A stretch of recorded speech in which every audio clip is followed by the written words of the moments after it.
नमस्कार साथियों, आप सभी का गुरुकुल जीवन चैनल में बहुत बहुत स्वागत है। इस वर्ष यानी 2025 में 7 सितंबर को चंद्र ग्रहण रहने वाला है। इसमें ग्रहण काल कितने बजे से होगा, सूतक काल कितने बजे से होगा और ऐसे कौन से कार्य हैं जिन कार्यों को हमें ग्रहण काल में परहेज करना चाहिए और ऐसे कौन से कार्य हैं जिन्हें हमें ग्रहण काल में करना ही चाहिए, और साथ में ये भी जानते हैं कि ऐसी कौन सी राशियों वाले जातक हैं जिनके ऊपर यह ग्रहण अधिक प्रभाव करने वाला है और उन लोगों को बचने के लिए क्या क्या उपाय करने होंगे। हमारा धर्म, हमारी शान, यही है हमारी पहचान। सब्सक्राइब करें गुरुकुल जीवन। यह जो चंद्र ग्रहण लगने वाला है, यह पूरे भारत में दृश्यमान होगा। यानी जब पूरे भारत में दृश्यमान रहेगा तो हमें इसके जो सूतक के नियम हैं, ग्रहण के जो नियम हैं, उनका भी हमें पालन करना होगा। तो सर्वप्रथम हम यह जानते हैं कि सूतक का क्या समय होगा, कितने बजे सूतक लगेगा और कितने बजे ग्रहण लगने वाला है। 7 सितंबर को दोपहर 12:57 से सूतक काल प्रारंभ हो जाएगा और 7 सितंबर को ही रात्रि में 9:58 से ग्रहण काल प्रारंभ हो जाएगा। ग्रहण काल 9:58 से 8 सितंबर, क्योंकि रात्रि में 12 बजने के बाद में तारीख बदल जाती है, इसलिए 8 सितंबर को प्रातः काल अर्ली मॉर्निंग 1:27 तक ग्रहण काल रहेगा। इसके उपरांत ग्रहण काल और सूतक दोनों ही समाप्त हो जाएंगे।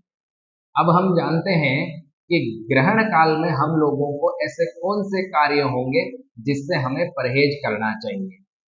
सर्वप्रथम तो हमें यह ध्यान देना है कि ग्रहण काल में आप सभी को भोजन बनाने व भोजन करने से परहेज करना चाहिए और भगवान का पूजन, आरती और भगवान की मूर्तियों का स्पर्श, इन सभी कार्यों से भी आपको परहेज करना चाहिए।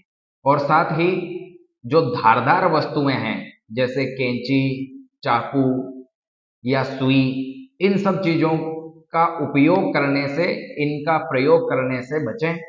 और यदि संभव हो तो रात्रिकालीन जब तक ग्रहण काल रहता है तब तक आप शयन करने से भी बचें। यदि संभव हो तो आप शयन भी ना करें।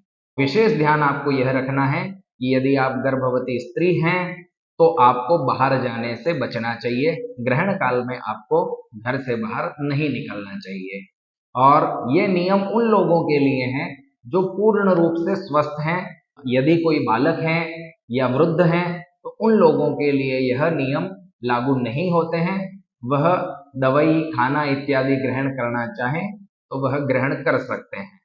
और ऐसे कौन से कार्य हैं जो आपको ग्रहण काल में करना चाहिए, तो आप ग्रहण काल में कहा जाता है कि ग्रहण काल में जप यदि आप करते हैं तो उसका 1000 गुना अधिक फल हमें मिलता है। इसलिए आप ग्रहण में जप अवश्य करें। ऐसे कौन से मंत्र हैं जिनका आप जाप कर सकते हैं, तो यदि आपने कोई गुरु मंत्र ले रखा है उसका आप जप कर सकते हैं। यदि आप गायत्री मंत्र जानते हैं, गायत्री मंत्र का जप कर सकते हैं, या कोई भी आपके जो इष्ट देवता हैं उनका आप जप कर सकते हैं, जैसे ओम नमो भगवते वासुदेवाय या ओम नमः शिवाय। ऐसे किसी भी मंत्र का आप जाप कर सकते हैं, इससे आपको कई गुना अधिक फल मिलेगा। अब हम ये भी जानते हैं कि ऐसी कौन सी राशियां होगी जिन राशियों के ऊपर यह ग्रहण काल ज्यादा प्रभावी रहने वाला है, जिनके ऊपर यह ग्रहण काल भारी रहने वाला है। उनमें मकर, कुंभ और मीन, ये 3 राशियां रहने वाली है। आप लोग जानते ही हैं कि मकर और कुंभ राशि के जो स्वामी हैं वह शनि देव हैं। तो आप लोगों को विशेष ध्यान रखना होगा कि इन राशि के जो जातक हैं उन जातकों को ग्रहण का दर्शन नहीं करना है, और ऐसे जो जातक हैं उन्हें इस ग्रहण काल से बचने के लिए क्या उपाय करना है, तो आप आगे के कम से कम 15 दिनों तक आप भगवान शिव को जल अवश्य चढ़ाएं और सोमवार को आप किसी ब्राह्मण अथवा किसी जरूरतमंद को आप दूध अवश्य दान देवें। सफेद वस्तुओं का दान आप कर सकते हैं।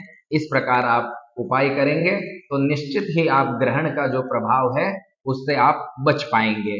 इसके पश्चात अब जब ग्रहण काल समाप्त हो जाएगा उस समय हमें क्या करना है, तो सर्वप्रथम तो आप स्वयं स्नान कर लें। स्नान करके जब आप पवित्र हो जाएंगे उसके पश्चात हमारा जो घर है उस घर में सभी जगह पर गंगा जल का सिंचन करें, गंगा जल से पवित्र करें घर को। ऐसे ही जो भगवान का आला है, हमारे घर में जो भगवान की मूर्तियां हैं वहां पर भी गंगा जल छिड़कें। और यदि आप यज्ञोपवीत धारण करते हैं तो स्नान इत्यादि करने के पश्चात यज्ञोपवीत धारण करें, संध्या इत्यादि करके फिर भगवान का पूजन करें।